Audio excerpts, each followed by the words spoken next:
Good evening and welcome to Freedom is a Constant Struggle with your host, Kilu Nyasha.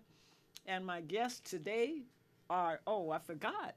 We have a board up that I neglected to tell you, and that's Sydney Madison. You can tell I'm a little flustered today, but maybe it's because I have two handsome gentlemen sitting close to me. Emiliano Echeverria and Pierre Labossiere. Welcome to Freedom is a Constant Struggle. And of course, this is a very familiar program to Emiliano, who was the longtime coordinator of Freedom is a Constant Struggle on KPFA. Back in radio days. Yes. And Pierre is a longtime advocate and supporter of former President Jean Bertrand Aristide and Famille Lavalas and the party of the Haitian majority. That's cool. And he recently appeared on the Tavis Smiley show. And Emiliano is also a longtime activist who has traveled to Cuba often, where he received an excellent medical care and appeared in the film Sicko. He's also a longtime radio DJ and currently hosts Cuba Canta at KPOO. It's a show from 9 to noon on Fridays, 9 a.m. to noon on Tomorrow Fridays. morning. Yes, tomorrow morning, right. Yes. Okay, so welcome both of you. You're also longtime friends, so it's a pleasure to have you back on KPFA. Listen to me, on BAVAC. And you've both been here before on Freedom. So let's get started with you, Emiliano, and talk a little about the what happened in Guatemala just today. In fact, maybe I can give people a little brief um,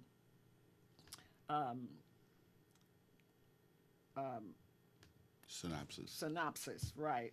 But no, go ahead because I can't find it. I'm going to get good at this. Well, one of these days. the president of Guatemala is a gentleman by the name of Otto Perez Molina. Molina. Molina. And he today actually resigned from the presidency, and this is after his immunity was stripped of him. He's been charged with corruption involving some mining deals that were going to give mining concessions to some foreign companies, and apparently the manner in which he was going about it was illegal under Guatemalan law. Right.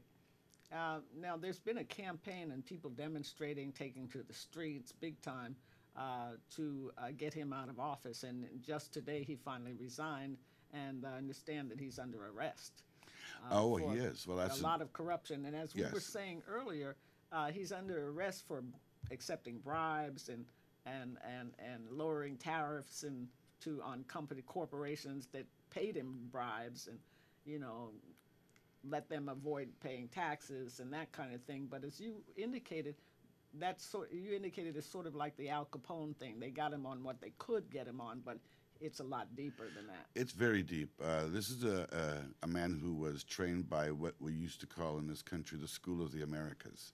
And the School of the Americas was I think it was in Georgia, if I'm not mistaken, for a while. I think it was in Panama also. And what they were about was to train police forces and military personnel in countries in Latin America in how to toe the line, how to basically do the United States' bidding and seeing to it that the regimes in that part of the world conform to what the United States wished them to do. And so this gentleman, if you want to call him that, I use that word advisedly, was involved in the campaign that eliminated close to over 200,000 people in the northwestern part of Guatemala, in the Iche region. 200,000 Yes. people. Yes. Guatemala's, it's much more than that, the whole country. It's much, much more than that. Guatemala has seen the scale of death and destruction to the indigenous community that dwarfs what happened in Nicaragua and El Salvador combined. Wow. Could you speak a little closer to the mic? Make sure. Yeah. So. Yeah, so and this has been going on there's been a campaign going on like this. Well, the campaign we're referring to that this gentleman was involved in was in the early 1980s and the 1970s. However, excuse me, he was, this has been going on in Guatemala for a very, very long time, this appropriation of the indigenous wealth, if you were, of the land to the hands of a very small amount of people who have controlled the country for over almost 170 years now. Right, and the masses of people live in poverty. Yes. And it's very similar to what's going on in Haiti. And Pierre, I want to bring Pierre in. And Pierre, talk a little bit of the same kind of thing is going on right now. There was just a so-called election Yes. in Haiti, and the masses of people were in the streets today That's correct. protesting. Talk about it. Yeah, and listening to Emiliano talk about the history of Guatemala and particularly about the president, President Molina, it reminds me very much of the current history of Haiti, and also the president that we have now, Michel Martelly. Now he barely escaped on impeachment on charges because the Haitian Senate about 2 years ago or a year and a half ago had actually voted to impeach him. Right. But they couldn't get the House was supposed to do its part in terms of bringing so that the full impeachment proceedings could move forward. But the House then they decided not to meet, you see, and so that's how Martelly, and this was in reference to particularly what the Senate could get him on. There were other charges of corruption. There is a bribery scandal with the Dominican Republic, and which was broadcast by the investigative journalist, Pierre, I believe is her name, and she had spoken of the millions. I believe it was $2.5 million that Martelly had gotten from the DR in return from The Dominican Republic. Dominican Republic from some sweetheart deal. But what the Senate did actually get him on was inappropriately putting pressure, interfering with the Haitian judicial system, in which a judge happened to be killed, to die under mysterious circumstances. And after he had reportedly met with the judge, something that shouldn't have been done, putting pressure on that Supreme Court judge. So in any case, that reminds me of that. But you mentioned the elections. In Haiti, people no longer refer to those. They were supposed to be legislative elections to take place on August 9th. People no longer refer to those as elections. They call them a crime or an electoral coup, a masquerade. And that's why people are in the streets demonstrating. Basically, it was a setup where you had thugs that were part of Martelly's party, known as PHTK, Parti Tête Calée Haïtien, so the acronym PHTK. You also had the party of former President Préval, Vérité, which was part of the conspiracy of the plot. Right. Also, Bouclier is Martelly's wife's party, and another they were all one. together.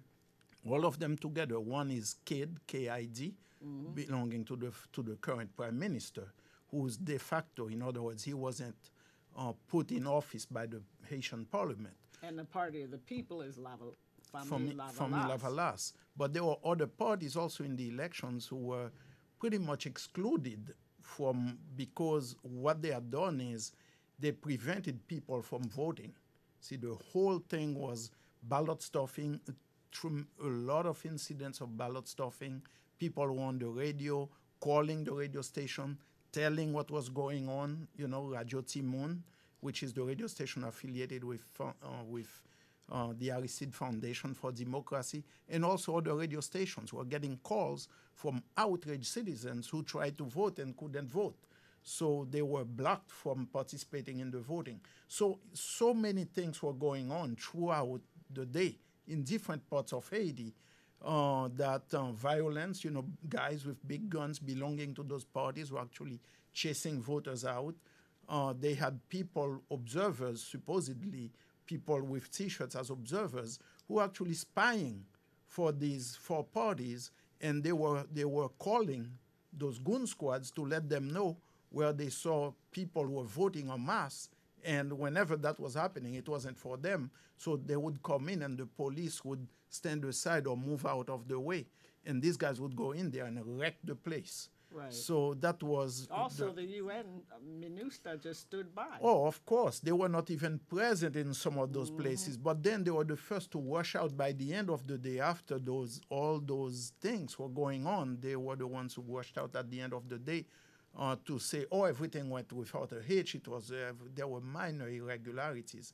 And now as more and more people are becoming aware that this was going on in several parts of Haiti, then people are expressing their outrage. They've been expressing them in the streets. A number of the candidates have formed associations or consortium in order to challenge those and saying no more. Let's annul this thing and start all over again, because the people have a right to express their views. They have a right to sit at the table to determine their own destiny, and voting is their right, and no one is going to take that away from them. So it's a massive grassroots movement taking place in different parts of Haiti. Right on. And let's talk about one of the things that I've noticed when I was preparing for the program was that both countries were received, terrible word to say, I don't know how to, tens of thousands of slaves were kidnapped and taken to Haiti, or what Columbus landed on and called it Española. Quisqueya. Yeah, and tens of thousands of slaves were brought to Guatemala, to Central America as well. That's correct. So I'll give Emiliano, let you start Well, with you. in Guatemala, we'll the situation was different.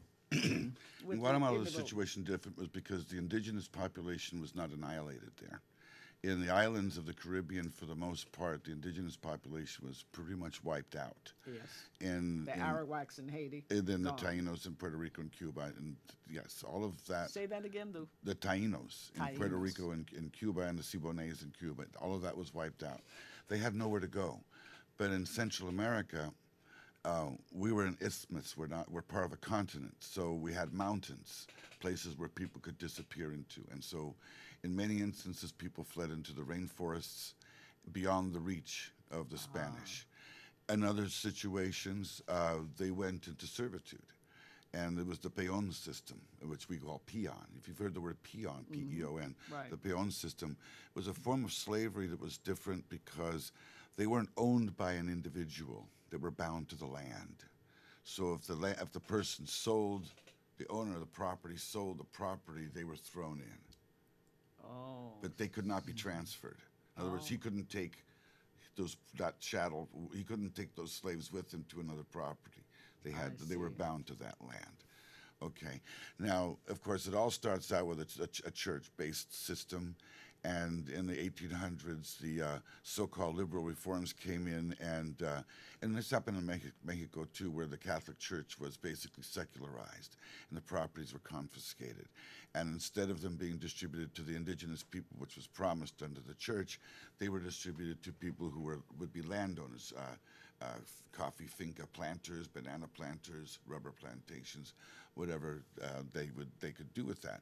So this creates a system of neo-feudalism that persists to this day in Guatemala and in a lot of Latin America, but most especially in Guatemala, the system of neo-feudalism has existed. Explain that term. A lot of our viewers may not be familiar with feudalism. Well, feudalism was a form of was a form of governance that occurred during the Middle Ages, from around, I guess, the 500s AD until somewhere around the 12 or 1300s, and where the national economy was not controlled by a government; it was controlled by a bunch of vassal states, so that the central government of the country was really subservient to these vassals. Well, in Central America, you didn't have vassals, you had large property owners.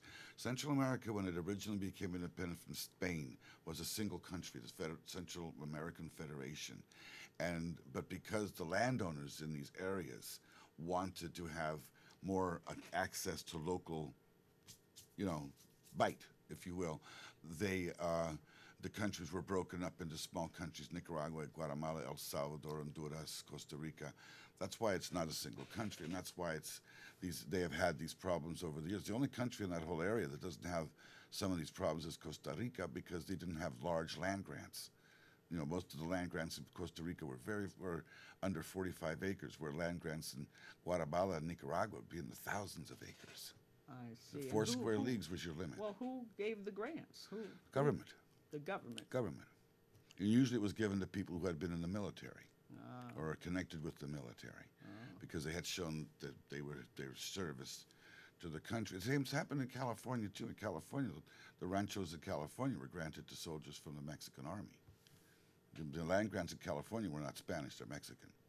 wow. But in Guatemala, they were Spanish because Guatemala had, you know, it was a. So the colonists provided these land grants.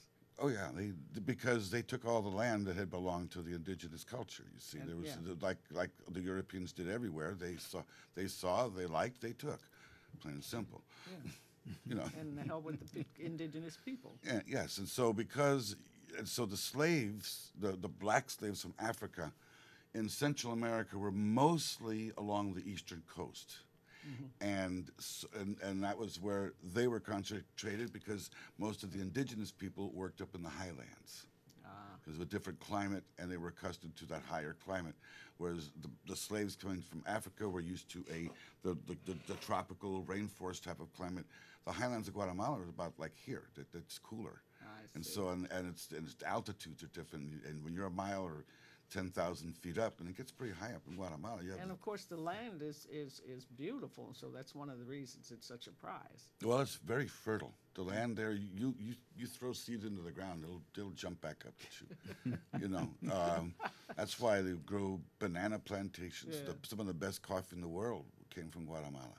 All right. You see, so it was something that was very very highly And by the way, prized. viewers, that was his land of origin. Yes, and the other thing too that I want to mention as well, that was not mentioned, was that the vice president of the country is also under arrest at this time. okay.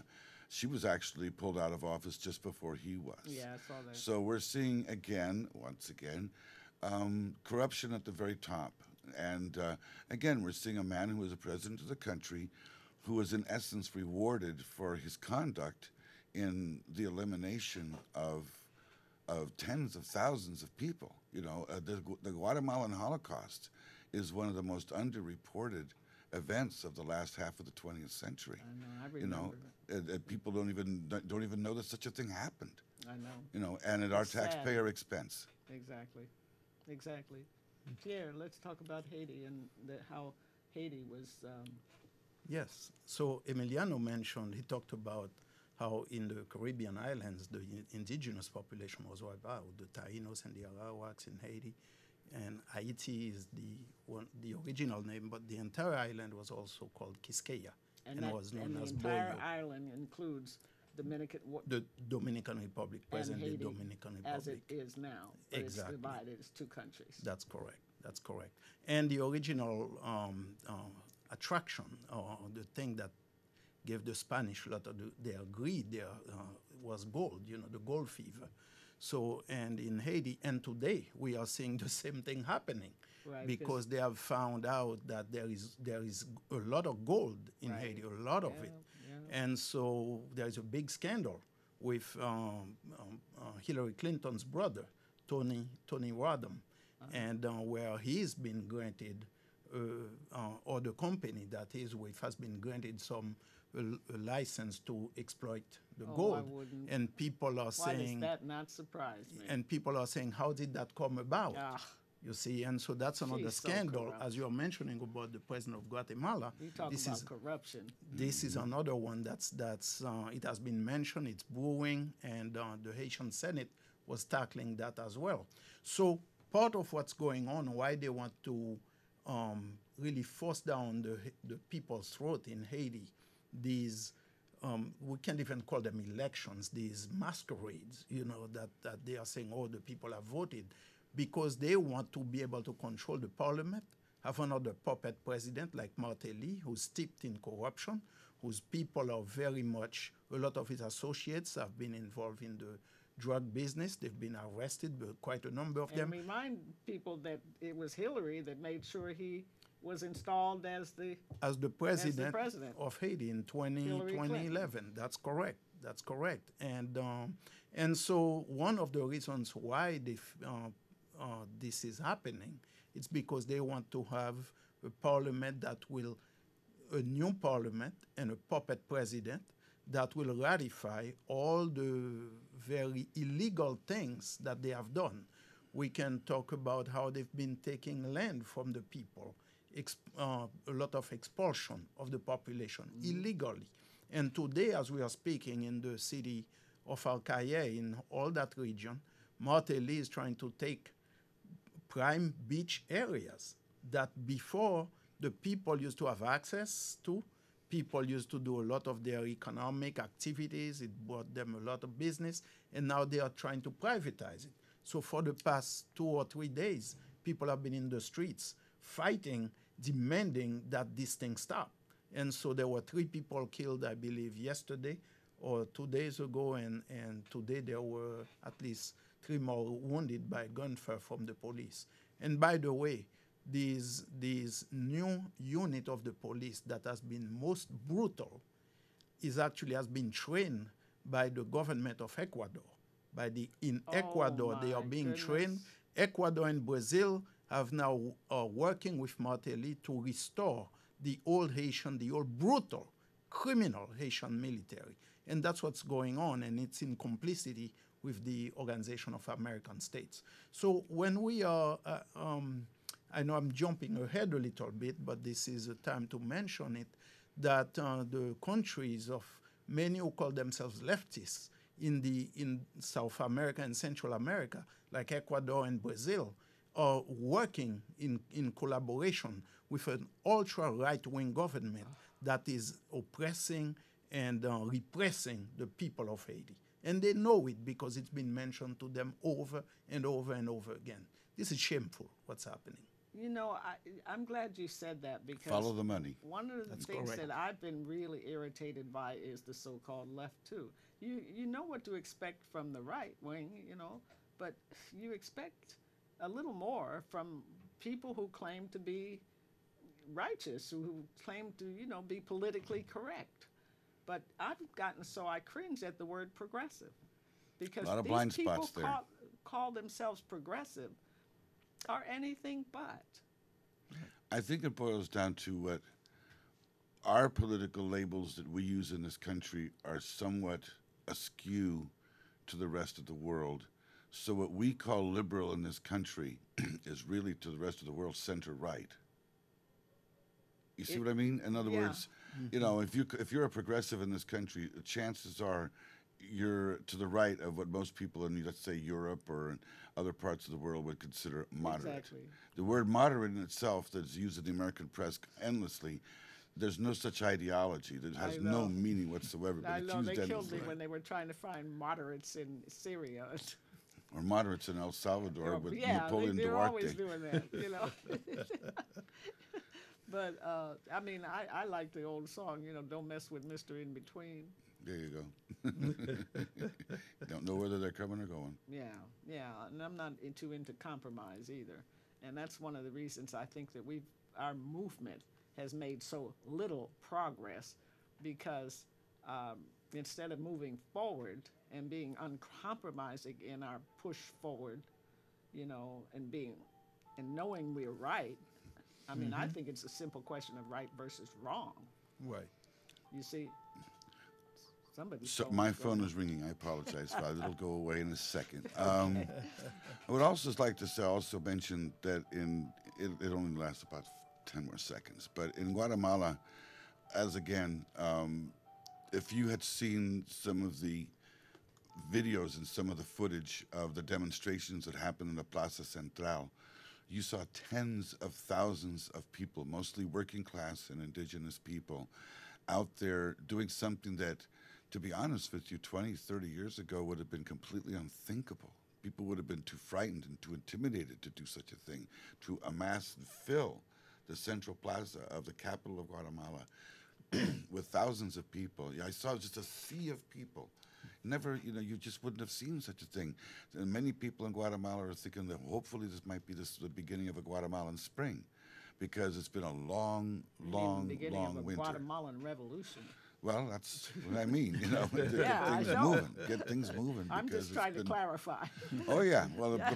the point of making that the people of Guatemala will finally be able to take control and have a bit of self-determination, where this has been completely lacking. I mean, this is a country where really they've never really had a chance to It's been one dictatorship after another, death squads, the one whole nine after yards. another after another. Exactly. There have been very brief interludes of come up for air, but the last time that happened was 65 years ago. Wow. You see, so they've been under the heel of Yankee imperialism all this time, all this time, and even before the CIA did the golpe in 1954, a lot of American messing around in Central America, a lot of it. Going back to the 1800s, they were sending what we would call today special forces in to fight against, popular uprisings that were happening. And going all the way back to William Walker in the 1850s. It's a long, long history of the United States, as in the Caribbean, of the United States acting as if it's their backyard, when really the backyard ends at your fence, which is somewhere a lot Exactly. closer than the Caribbean or Central America. Right, exactly. But this is the unfortunate thing I was telling Pierre earlier. I says, we really have to stop meeting like this. It would really have to be a great opportunity someday that we'll live to be able to sit in this studio together and say, Haiti has won, Guatemala has won, and people are the free. African Americans have won. Finally, there's nothing more We've to been worry liberated. about after Yeah, well, centuries I of don't know that that's good. stupidity. Yes. Well, that's what we are struggling for. And, We are and, struggling. And it and just- I'm confident it's going to happen. Well, it just came to my mind that Hugo Pinel, our Yogi Bear, one of the Yes. things that he said to a brother in a letter was, the struggle is like a relay race, and we have to pass the baton from one generation to the next. And I thought, wow, that's a perfect what do you call it? Metaphor for our movement. Because Developing leadership. Yes, because we have to. Some of us are. I'm on my way out, and the young people like Sydney are ready to move. They've got a long path ahead of them, a long road to travel. So hopefully they'll take the baton from us and pass it on to their children, and their children will pass it on. But the struggle will continue. La lucha continua, la lucha continua. By definition, the struggle that we are waged in is protracted. Absolutely. And it's a struggle that I remember my parents were involved in. My grandfather was exiled from his country back in the early years of the 20th century. Many members of my family have died violently down there. And, the thing is all people want to do is just live at peace. That's right. To till their fields or to work in their factory or to teach in a classroom. It's all they really, really want to do. It's nothing like, they're trying to take They wanna over the be world or productive, anything. It's just- creative, yeah. and happy. Exactly. And as we talk about this, this year, 2015, is the 100th anniversary of the Marine occupation of Haiti, the start of the U.S. Marine occupation, the start of the U.S. invasion that lasted 19 years, an occupation of Haiti. That's correct. It took place in 1915, on July 28th, 1915. And as the people's forces were poised to take power, there was a popular uprising against a very dictatorial president, who, by the way, was promising land in the northern part of Haiti for the U.S. to establish a base. So, but a lot of the people, a lot of land were being taken away, pushing out the peasant population. And so it created this whole terrible situation that forced people into an armed rebellion against the government. And so throughout that whole period, and as the people's movement were poised to take power, then the U.S. Marines landed to restore the status quo, you see. And Every they time. put into place a parliament that was pretty much that would do their bidding and force down our throat a constitution, which, by the way, Roosevelt, FDR, Franklin Delano Roosevelt, he is the one who wrote that constitution that was forced down, imposed on the people of Haiti at the point of the bayonets. you see. And what did the Constitution contain that was It was objectionable? one of the main things in that constitution was prior to the U.S. invasion in 1915, the Haitian constitution forbade foreigners from owning land. Now, basically, what it was aimed at was to forbid the development of big plantation agriculture of foreign concerns to come in by huge tracts of land and enslaving our enslave the people. Right. And so that was the main thing that they wanted, was to get access to the land. And so the peasant population was being removed from the land so that huge tracts of land could be given to those big plantation companies coming from the U.S. or other places, but particularly the U.S. And so that's what was going on. And so there is a lot of similarity, as I'm hearing you're talking about passing the baton. When we look at the 1800s in Haiti, after independence, after Haiti became independent, we defeated the troops of Napoleon, the Spanish forces, and also the British. Now the question was, what do we do with the land, as you were explaining earlier? How do we reorganize society along the lines of having a society that's based on egalitarian principles, where everybody would have their own land to farm and people would have access to education, to healthcare, and what have you. And so that's been the conflict, because the forces, the former colonial powers, worked through this little ruling, establish a little ruling elite, 1%. that 1%, and they started, and as such, Haiti was forced to start paying the former slave owners reparations. So they called it the debt of independence. So basically what you see here is what we are saying. The end result. The end result. And post-colonial Africa was saddled with a debt too. Yes, it was. That's their MO. That's their MO. Everywhere. Look you at see? Vietnam. Yeah, saddled with a debt. Vietnamese won the war. Yeah. But they didn't win the war. And what it because does, the economics are dominated by the U.S. And well, it enslaves if you look the at population. 100 years ago, not just Haiti, at the same time in 1915 that the United States invades Haiti, they're also occupying Cuba, the Dominican Republic, Venezuela, and Panama outside of the Canal Zone, and Honduras, and Nicaragua. They're intervening in all of these places. It's the height of what they call the era of golden bolt diplomacy. And let's not forget the Mexican Revolution, where the United States invades Mexico and tries to chase Francisco Pancho Villa unsuccessfully throughout all of northern Mexico before World War I takes them somewhere else. But the history of the United States' relationship with its neighbors, to be very blunt, is pretty shameful. It is. It's a story of. It's like somebody's posted in a Facebook thing the other day. A Native American is in a picture and it says, "When the Europeans came, they didn't send their best and brightest. They sent the murderers, the robbers, and the rapists." And unfortunately, that seems to have been the case, because even when the United States took over California, they stole everything in sight. So. Yeah. It's a legacy of being a nation of thieves. I know. And slavers. Same difference, because when you steal, if you're willing to steal things and you're willing to steal people, Exactly. enough said. People. Yeah. And so, as we are seeing it right now on the ground in Haiti, and something that doesn't get out there at all, is what the Haitian people have been doing. So the movement has never stopped.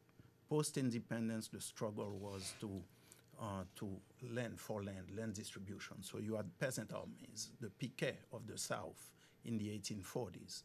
Then in the North, in the 1860s, you had the Cacos. So both of those were demanding the same thing: land distribution, changing, reorganizing the society. And the baton got passed on to a generation during the American occupation, people like Charlemagne Perrault, who were fighting. And it's curious you mentioned Mexico, because at the same time, the similar struggles were going on in Haiti for land, for la tierra, land distribution. Land and liberty. Land Tierra and y liberty. libertad. And that was very much the same thing. So that gets lost, you see, because today when you hear people, and many quote-unquote progressives or I know you hate that term. No, they but I mean, you're never, right. they To put never it in situate quotes. Haiti within the context of what was going on in overall in the world and in the Americas.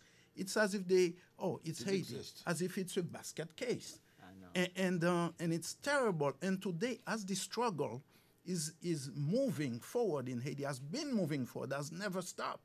It begs for international solidarity, not as a term like this, not as a foo-foo term, but a real, because that's what's going to make a difference as to whether we win or we lose. I know. You know? You are so right. And I get so irritated by people who really won't pay any attention to Haiti. And I think it's just pure racism. I'm sorry, but I do. The Haitian people are black. That's right. No, you're right. And we are looking at And what's there's going no on. except answer. The elite is light skinned black, but the Haitian people, the majority are black. And they don't like, we see they're shooting black people all over this country. There were 5 shot in one day in, where was it? Goodness, I can't think of what state it was. New Jersey or Newark or somewhere. Anyway, every time I think it was Newark. Well, Just even the in other Oakland, day. just the last couple of weeks, we've had 3 or 4 in Oakland in the last I couple know, of weeks. and Precisely. in California, I think it was something 100 and over 150 people have been murdered just this year. I mean, it's Right. just, and it's Not to mention nationwide.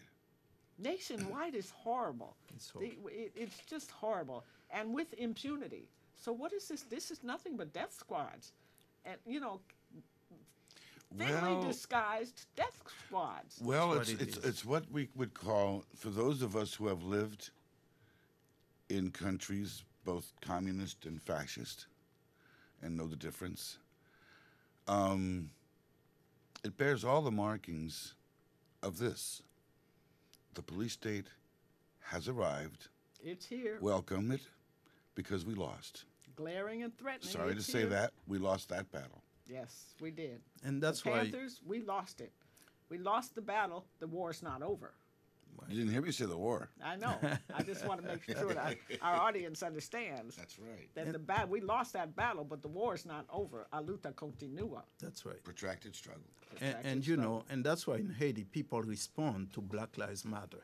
You see, when I speak to brothers and sisters there, because people Hell yeah. communicate, and I've seen in demonstrations where people have had signs that says Black Lives Matter, I can't breathe, we can't breathe. This was at a time when the Haitian police was gassing, tear gassing students in schools, in their classrooms, were being just tear gas was being lobbed in the school on the school grounds, and they were also using they do use it continually to the present, some kind of skin irritant. Nobody knows what it is, what chemical agent it is, and it's terrible, And so all this is going on, but the training, Chemical warfare. exactly, but the training of those police units are being done by none other under the auspices of the UN. And they seem to be getting their training also talking about police killings, police brutality in the U.S., the technique being transferred over in Haiti. They are being trained by U.S. police, and also the Canadians are in charge of And that the training. Israelis. Israel. And I was about to, the I thought you were gonna Israelis are say training Israel. everybody. Yes, they are. And that's Yes, what's they going are. on. And now, connect some dots now. Not even Bernie Sanders will speak out against Israel. Or Elizabeth Warren. None of them. None of them. My Not understa- one. My understanding, and I don't know if you They know this or can't. not. Excuse me, but I just have to finish this thought. The American Israeli Political Action Committee, AIPAC, no one can keep a seat in Congress or in the White House without AIPAC. The huge In the Democratic Zionist Party, lobby. in the Democratic Party, to become a candidate for office, you have to pledge to support the state of Israel before you can be run as a Democrat. Wow, I didn't even know that. You have to. You Wow. have to pledge to support the state of Israel before the Democratic Party will Well, legitimize they you as a really are. candidate. That's just there. blatantly Oh yeah. fascist. Oh yeah. Absolutely. And the history of Israel involvement, for example, in Haiti, the weapon of choice by the Tonton Macoutes under Duvalier was Uzi. Yeah. So they also mention, they have songs about it, and And I believe now it's, I don't know if Galil is from Israel, but it sounds like it might be, but that's another thing of choice among the repressive forces of Haiti. So it's the connections are just unbelievable. And unfortunately, in the progressive movement, we seem to, well, you hit that term, progressive.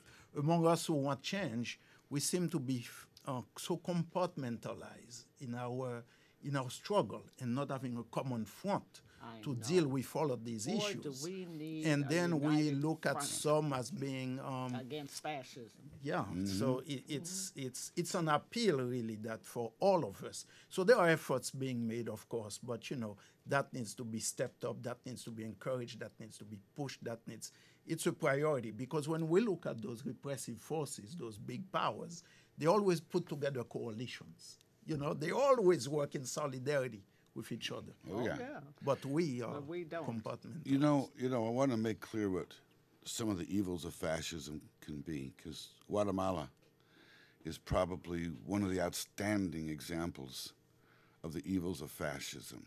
Now let's talk about this guy, Perez Molina here. He was a major in the army in an elite unit that was charged with cleaning out the northwestern part of Guatemala. So they did things like burn villages. They did a lot of rapes, little girls too. Okay, and what they would do with older people is they cut their heads off and use them as soccer balls. Are you kidding me? I'm not kidding you. This has been documented. The guy who was on Democracy, the guy who was on Democracy Now! This morning, Alan Nairn, who was interviewed by Amy Goodman, he talks about, because he was in Guatemala at that time, and he spoke with Perez Molina, who bragged about these things at the time. Oh my God.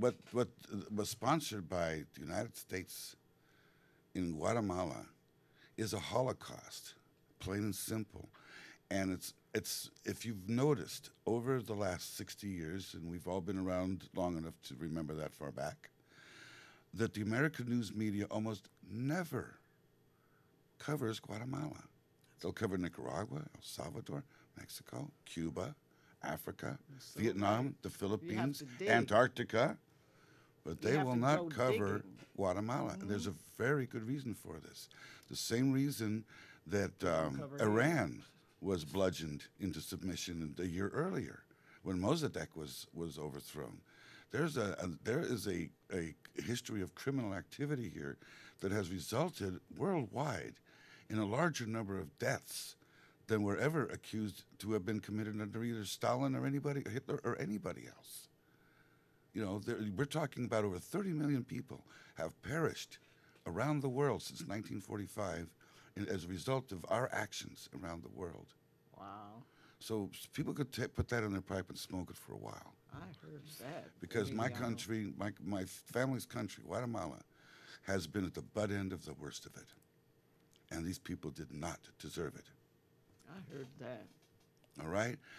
People talk about Fidel Castro and human rights in Cuba. How dare they, when they have supported and condoned and enabled the horrors that have happened in Central and South America over the last 100 years, just for the sake of Standard Oil or Kennecott copper. Or the banana. Standard Fruit and or United Chiquita Fruit banana. United Fruit, Yeah. All of those. So, yes, some of us, we're angry about it. Oh, we're definitely. Yeah. And Haiti is 700 miles off the shores of Florida. That's correct. That's correct. You're our neighbors. Yeah. And the treatment is horrific. And what's going on there is just horrible, Kilo. Yes, it is. It's horrible. For example, right now, as we stand, here we have someone like President Aristide, who was elected overwhelmingly in a field of 11 candidates the first time, 67%, 90% the second. 90% the second, 92% of the vote the second time. The people campaigned for him. They said, no, he doesn't have to campaign. We'll do the campaigning, right?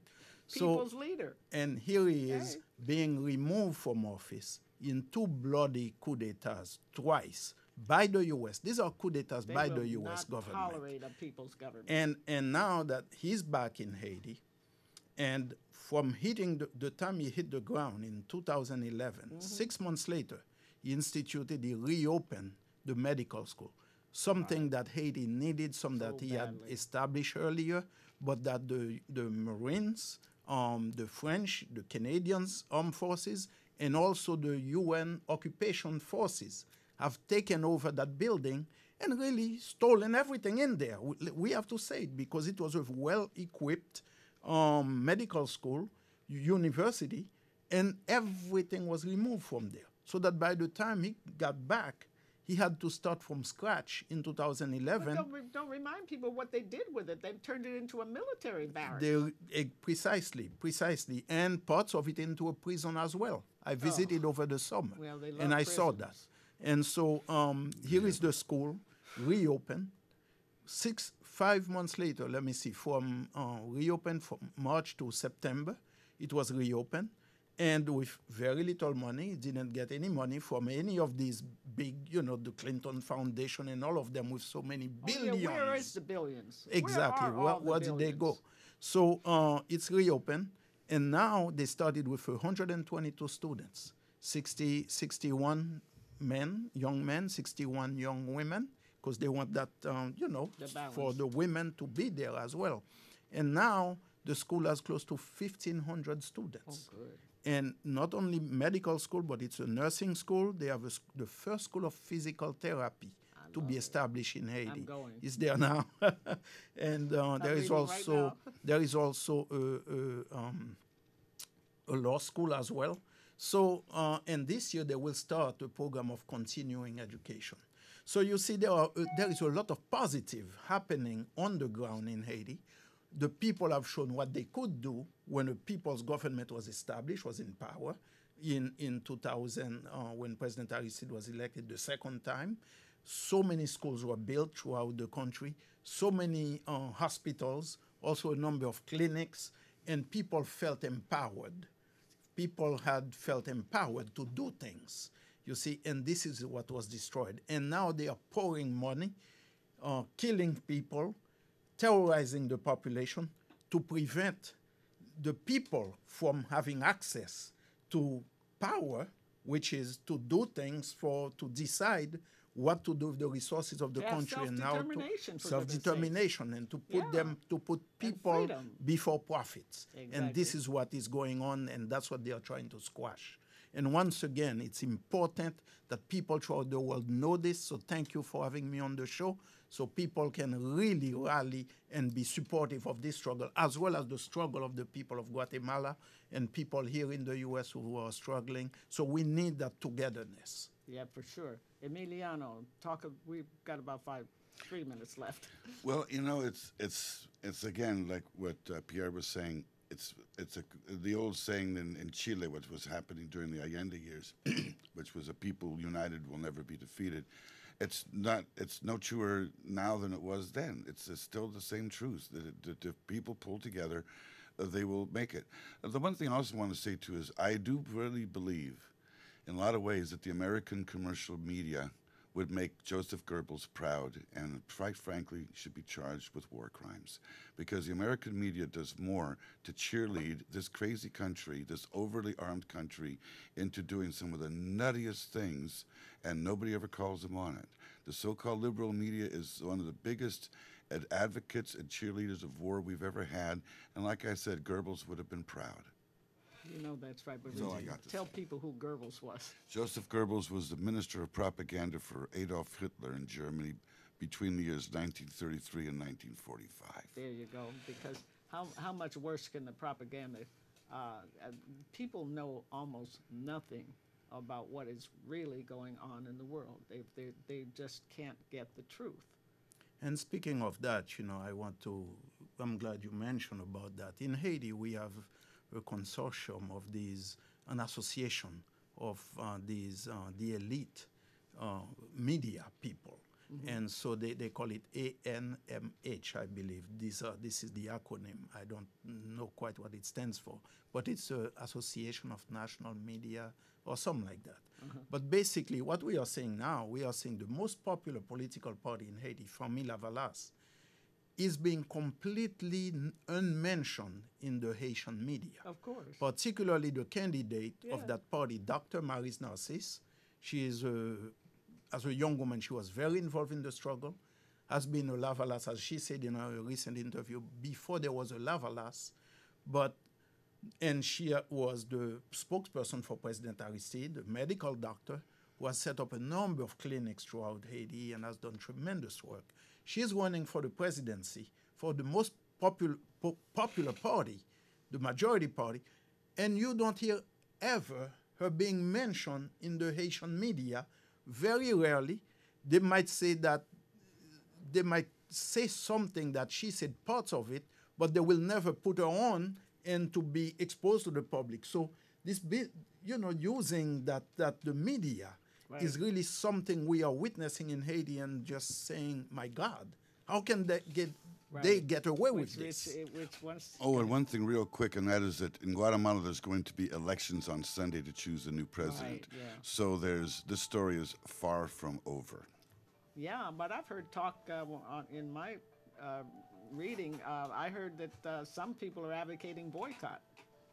Yeah, it's hard to say because constitutionally it's a constitutional thing, and it probably would have to go through court and the Congress to do it.